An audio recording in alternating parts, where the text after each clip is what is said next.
नर्मदे हर सभी को। तो आज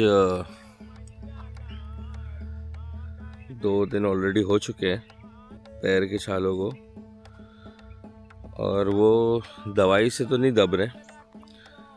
तो आज मतलब आज की दवाई खाने के बाद कल डॉक्टर ने बोला है कि इसका पानी निकालेंगे, फिर जो दवाई देंगे उससे सूख जाएगा। पर खैर चाले अब इशू नहीं है, क्योंकि जो सरप्राइज़ की मैं बात कर रहा था वो ऑलरेडी डिसीजन बन चुका है। और बहुत ज़्यादा प्रॉब्लम जा रही थी ये सोचने में कि करना क्या है आगे। तो अब वो फाइनल है, और इसके नेक्स्ट वीडियो में उसको रिवील कर देंगे कि क्या है, क्या करने वाले हैं, कैसे करने वाले हैं।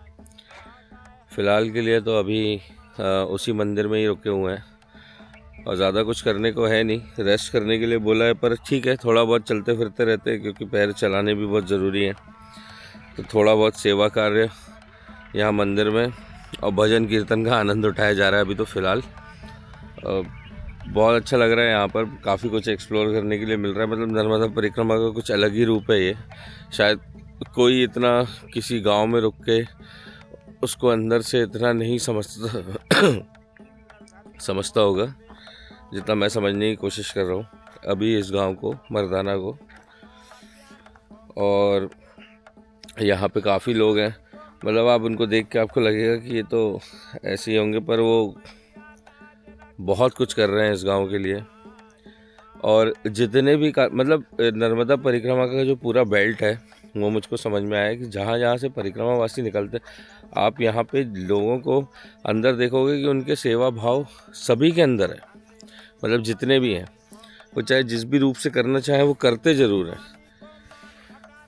तो ये एक बहुत अच्छी चीज़ पता चली है, जो मोस्ट प्रॉब्ली सबने बताया कि वो पूरे बेल्ट में ही है ऐसा, कि जितना परिक्रमा मार्ग, क्योंकि ये शुरू से ही चलता आ रहा है।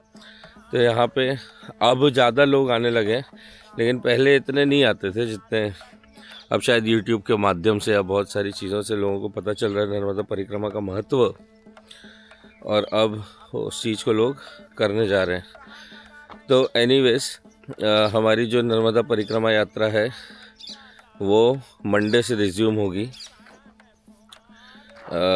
अभी इसको 2 दिन का और विराम दिया जाएगा, उसके बाद ही इसको चालू करेंगे फिर से सोमवार से। तो सोमवार तक का ही वेट है बस, और उस बीच में जितना हो सकेगा मैं करूँगा। यहाँ पर रिकॉर्ड, अच्छी बात यह है कि यहाँ पे बहुत सारे संत निकल रहे हैं यहाँ सामने से, और फिर हमारे साथ भी जो पीछे थे जिनसे मैं आगे निकल गया था उस समय परिक्रमा मार्ग में, वो सब लोग भी मिले। सबके सब ने खूब आशीर्वाद दिया, और सबसे वादा भी किया कि मैं बहुत जल्द आपसे मिलता हूँ आगे। तो जैसा बताया, अब सोमवार को निकलेंगे। नर्मदे हर। नमस्ते। नर्मदे हर। नमस्ते। तो आप गायत्री संस्थान से जुड़े हो, आपने बताया। मर्दाना जो पूरा गांव है वो पूरा 1983 से। हाँ, 83 से जी गायत्री मिशन जुड़ा है। हमारे यहाँ पर एक लेक्चरर थे, कैलाश जी महाजन, जी जो मतलब उन्होंने 1983 में यहाँ से अपनी सेवानिवृत्ति दे दी। जी और यहाँ से जब विदाई हुई उनकी, तो पूरे गांव के लोगों ने उनका ऐसा विदाई समारोह किया कि मैंने तो अभी तक कभी ऐसा देखा ही नहीं विदाई समारोह। अच्छा सब पूरे बच्चे और ये सब पूरे आंखों से आंसू आने लगे। उनको विदाई की जी 1983 में। फिर वो उन्होंने पूर्ण रूप से वहाँ पर गायत्री तो उनको मिसाई थी। गुरुदेव ने संदेश दिया था। गुरुदेव ने उनको संदेश दिया था कि बेटा तू तो यहाँ आ जा। हाँ उन्होंने कहा कि ये गुरुदेव मेरे को अभी सेवानिवृत्ति 4 साल और करने दो, तो मुझे वो पेंशन का लाभ मिल जाएगा। गुरुदेव ने कहा कि तू पेंशन वेंशन की चिंता मत कर, मैं तो सब यहाँ कर दूंगा। सब कर अब दो। उनके बाद क्या था, उनके यहाँ भाभी जी जो थे, उनके हार्ट में बहुत तकलीफ थी। अच्छा उन्होंने 2-3 इंदौर में वगैरह 4-5 डॉक्टरों को दिखाया। उन्होंने कहा कि ऑपरेशन के अलावा कोई इसका इलाज नहीं है, इलाज ही नहीं है। नहीं है। अब उन्होंने क्या हुआ कि उनके परिवार में जो ससुराल पक्ष में जो थे भाभी जी के, उनको अच्छा नहीं लगा कि आप मतलब ये नौकरी छोड़ के जा रहे हो, बच्चों को क्या होगा, ये वो ऐसा वैसा, नाराज भी हुए ससुराल पक्ष के लोग। तो उन्होंने तो मन बना लिया था महाजन जी ने कि नहीं मैं तो जाऊंगा, यदि आपको अपनी बेटी को यहाँ रखना हो तो आप रख दो, आपके पास रखो, मैं आप उसकी पूरी व्यवस्था कर दूंगा खाने पीने की। जब उनके मम्मी पापा को उनकी बेटी ने भी फिर समझाया कि देखो सीता जी भी जब जनक जी के जिन जब विदा किया था तो जनक जी ने जब माता जी ने बोला, सीता जी ने कहा कि मेरे राम तो जहाँ रहेंगे मैं मैं वहीं रहूंगी, इसलिए आप मेरे राम भी जहाँ रहेंगे मैं भी वहीं रहूंगी। तो वो भी फिर भाभी जी भी गए। हाँ, अच्छा। तो भाभी जी को जो हार्ट में तकलीफ थी जी कि माता जी को फिर उन्होंने बताया, जी। माता जी ने कहा कि बेटा कुछ नहीं, तो यहाँ सेवा करा कर तेरे को कुछ नहीं होगा। तो वो शांति कुंज चले गए शांति फिर? कुंज चले गए ना भाभी जी भी साथ में अब वो गए। वहीं पे हैं? हाँ वहीं पे हाँ 1983 में फिर वो भाभी जी के पास भाभी जी गए, माता जी के संरक्षण में रहे, काम वाम किया करे, गेहूँ में वो सुधारना, ये वो सब काम उन्होंने किया भाभी जी ने। तो उनको वो हार्ट की जो तकलीफ थी उसके बाद आज तक अभी हम मिल के आए अभी हम। तो उन्होंने कहा कि उन्होंने हमारे साथ में फोटो वोटो भी लिए। अच्छा। और उन्होंने बताया फिर गुरुदेव को, उन्होंने कहा कि गुरुदेव मेरे को हिमालय जाने की इच्छा है। तो गुरुदेव ने कहा कि बेटा अभी नहीं जाना है, कि जब समय आएगा जब मैं बता दूंगा तुम्हें। अच्छा। तो फिर गुरुदेव उसके बाद में फिर 2003 में वो डॉक्टर साहब ने फिर उनको अनुमति दी। अच्छा। तो उन्होंने उसका भी पूरा वर्णन। वहाँ हिमालय गए थे हाँ। तो कहाँ आश्रम में रुके थे, क्योंकि साहित्य में स्टॉल भी होते, तो एक वहाँ के कोई महात्मा थे जो जी हिमालय गए, जी उन्होंने उनको ऑफर किया था कि आप वहाँ है ना। जी। तो फिर वो गए और बोले, उन्होंने फिर पूरा वर्णन भी किया कि हम लोग 10 दिन तक वहाँ रुके, तो फिर बर्फ इतनी जम गई, रास्ते भी सब बंद हो गए। हाँ। हम वहाँ आश्रम में ही रहे। तो पानी भी गर्म करके पीना पड़ता था। टॉयलेट बर्फ जम जाती। टॉयलेट के लिए जाते थे बॉटल पानी भर के लिए जाते थे, वो भी जम जाता जी था। जी जी बहुत सी तकलीफें आई। फिर उसके बाद में पर्वतारोही दल हमें मिल गया। जी। फिर उसने मदद करी। उन्होंने मदद की कि भैया आप 1-2 दिन में यदि निकल जाओगे ठीक है, अभी अच्छा वातावरण है। तो वो 1-2 दिन के लिए वहाँ से फिर निकल गए। तो नीचे एक आश्रम था, कोई पागल बाबा, कोई ऐसा कोई आश्रम था, लाल बाबा का था। जी जी। वहाँ तो अभी आपके 4 सत्र हो चुके हैं वहाँ पर? हाँ मेरा याद है 10-10 दिन के, 9-9 दिन 9-9 दिन के 4 सत्र आप कर चुके हो। तो संजीवनी शिविर होता है जो। जी। तो अब आप मुनस्यारी के लिए तैयार है? बिल्कुल। अब मुनस्यारी कब जाएंगे मौन साधना करने? मौन साधना के लिए मान के चलो कि जून जुलाई मतलब वहाँ ठंड तो बहुत रहेगी उस समय मेरे ख्याल से। अब रहेगी तो अच्छा। तो 5 दिन की वो साधना 5 रहती है। दिन की साधना। और ये आप 4 ही लोग जाएंगे जो आप 4 लोग हैं? अब देखो इनका मन तो बन रहा है, पर हम 2 लोग तो पक्के हैं, पक्के वो गजानंद जी और मैं। चलिए महाराज, बहुत अच्छा। और आप पता चला आप यहाँ पे एक्टिविस्ट भी हैं आपने? हाँ मैं एनबीए से 1998 से जो स्ट्रगल चल रहा है यहाँ का डैम का। इसको क्या है कि कौन सा डैम, एक बार नाम बताएंगे? महेश्वर आइडल। महेश्वर आइडल बाबा। हाँ, तो इसको क्या है कि एक एस कुमार कंपनी है जी। इसको पहले एनवीडीएन लिया, फिर एनवीडीए ने इसको एमपीबी को दिया था। एमपीबी के बाद में 1998 में एस कुमार ने इसको प्राइवेट इसमें लिया था।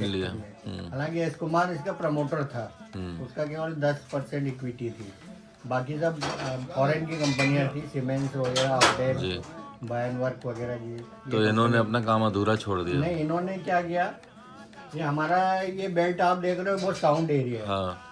हालांकि हमने 1998 में एक बहुत बढ़िया कार्यक्रम किया था, मेधा पाटकर जी भी आई थी जी।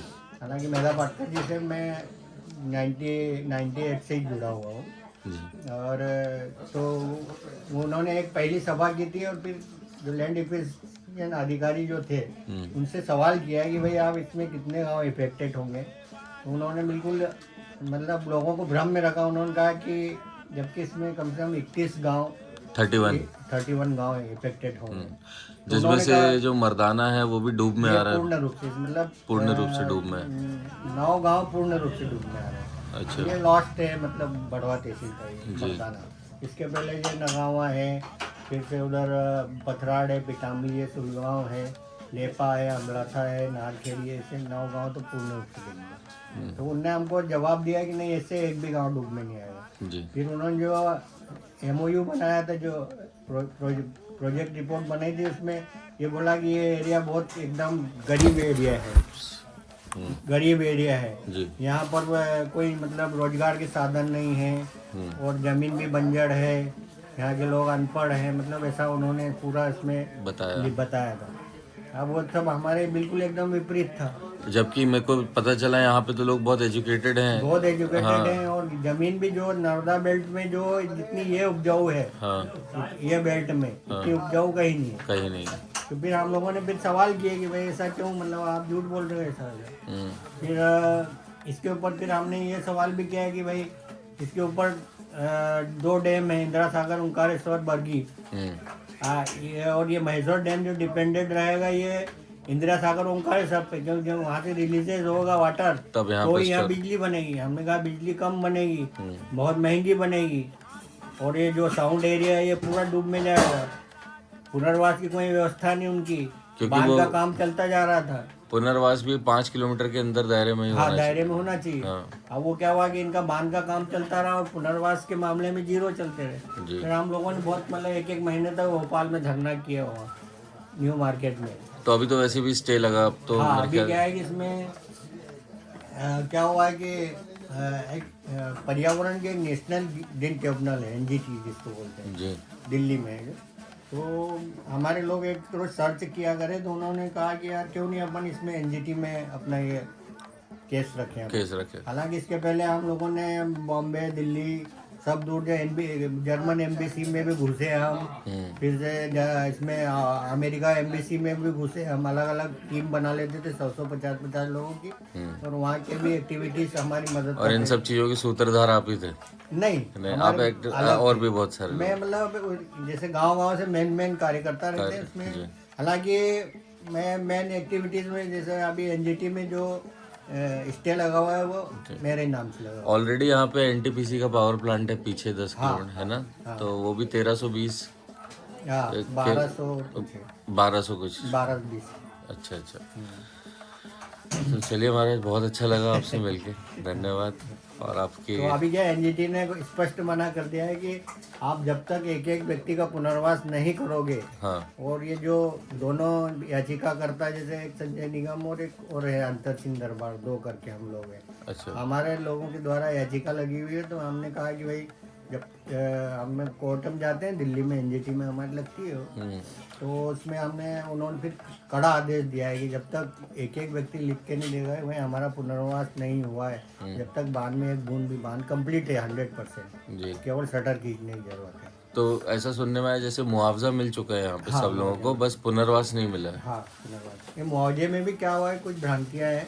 366 घर उसमें भी क्या है कि 900 परिवार ऐसे हैं जी। पूरे प्रोजेक्ट में, जी उनको उन्होंने एक एजुकेटिव कमेटी में डाल दिया है। अच्छा तो एजुकेटिव कमेटी क्या है कि जैसे ये एरिया पुनर्वास का है, ये गवर्नमेंट इसमें है कि भाई ये आवासीय एरिया है वो उनके नक्शे में, और जो आवासीय एरिया से बाहर जो है उनको उन्होंने एग्जीक्यूटिव कमेटी में डाल दिया है। अच्छा अच्छा। तो उसमें भी इतनी भ्रांतियाँ है कि ये जैसे मेरा घर है इसको डूब में बता दिया, और ये आपका घर है इसको डूब में नहीं बताया उसने। अच्छा, तो हमें उसमें भी 920 परिवार अभी उनको मुआवजा भी नहीं मिला। तो उनकी भी अलग लड़ाई चल रही हाँ, उनकी अलग चल रही है।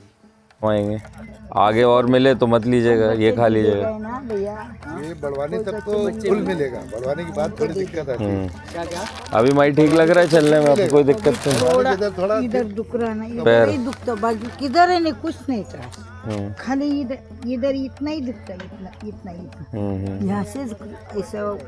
तो अब जैसे जैसे चलोगे वो ठीक हो जाएगा, हाँ, बढ़ा देता है। यहाँ व्यवस्था बहुत अच्छी लगी आपकी, बहुत बढ़िया व्यवस्था है। बहुत प्रेम से करते हैं लोग सब, ये सब के सब जितने भी हैं बहुत प्रेम से। उधर से पानी पीने का भी कहीं वो नहीं मिला, नहीं मिला, यहाँ मिला है। मैया की बहुत बड़ी कृपा है आप पर, अपनी कृपा बनाए रखे मैया, जो है बहुत अच्छा। 5:30-6 बजे आ जाते हैं। बहुत बढ़िया, बहुत अच्छा, ये एक सेवा है, यही सेवा। नर्मदे हमारा। हाँ एक मिनट है ना, जरा सी फोटो आगे का और पीछे सामान का भी। बच्चे के बोले कि तुम ऐसे नहीं सामान नहीं उतारा नहीं, उनको सामान समेत फोटो भेजना है कि चलते कैसे होते। लो फोटो खींच दो आगे से कि उसको कहा तो बोले हाँ फोटो भेजना कि कैसे चलते हो, कितना सामान। फोटो वीडियो बना देते हैं। हाँ। वीडियो भेजो आप, थोड़ा चल के भी दिखा दो, पीछे हो जाओ, घूम जाओ। देखो भाई ऐसे चलती हैं मैया पूरे रास्ते इतना सामान लेके, दौड़ते चलते हैं। नर्मदे हर, नर्मदे हर। ये बन गया, अब आप भेज देना। हाँ ओके। बेटो चाय बिस्कुट लो, ये लीजिए। बैठ जाओ। अब कितनी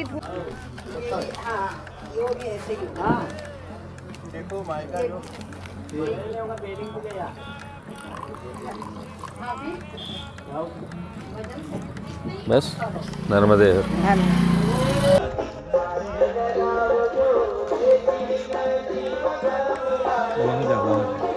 वहाँ जाइए, वहाँ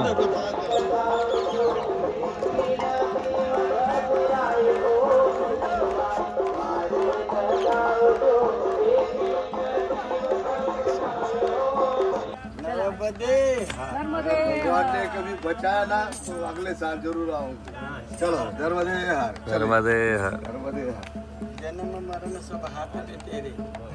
आज की हमारी भोजन बाल भोग, ये आज का हमारा बाल भोग। चले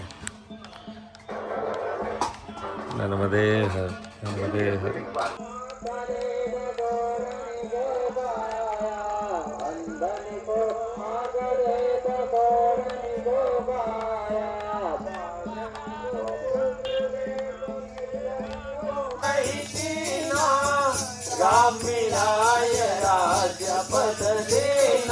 तुमरो मंतव्य भीषण माना, लंकेश्वर भय सब जग जाना।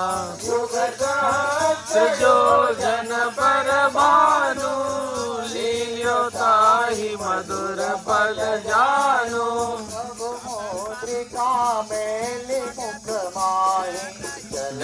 लांद गए अचरज नाही, दुर्गम काज जगत के जेते।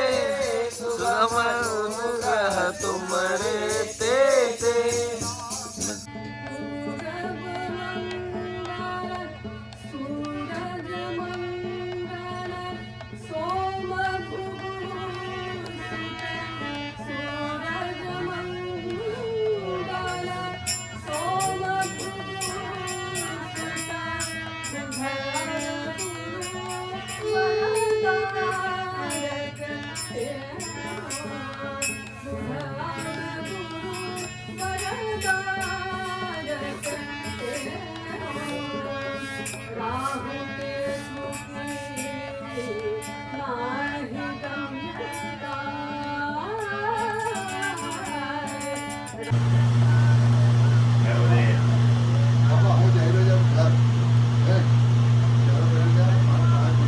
बड़ा छाछ आ गई फिर से। नर्मदे हर महाराज। जी महाराज।